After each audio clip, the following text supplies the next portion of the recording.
திருப்பலி முன்னுரை.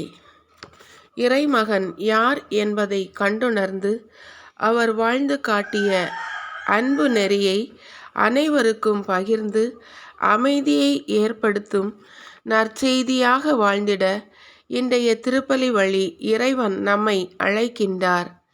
தன்னோடு வாழ்ந்தும் தன்னை கண்டுணராத சீடர்களோடு பயணம் செய்கிறார் இயேசு. மறைநூலை விளக்கிய போதும் மாற்றம் வரவில்லை. அப்பத்தை பிட்டு ஆண்டவருக்கு அர்ப்பணித்து அதை தூயதாக்கி பகிர்ந்தபோது அவர்களின் கண்களும் உள்ளமும் திறக்கப்பட்டன. ஆம், அருள் அடையாளங்களிலும் திருப்பலியிலும் பங்கெடுக்கும் போது இயேசுவை கண்டுகொள்ளவும் இறைவனின் உடனிருப்பு வாழ்வின் ஒவ்வொரு நிலையிலும் கொண்டாட்டங்களிலும் நட்புகளோடும் உறவுகளோடும் உறவாடும் போதும் உணவு பரிமாறப்படும் போதும் நம்மோடு உடனிருக்கும் இயேசுவை உணர்ந்து வாழ்ந்திடும் மனநிலை வேண்டி இன்றைய திருப்பலியில் இணைந்து ஜெபிப்போம்.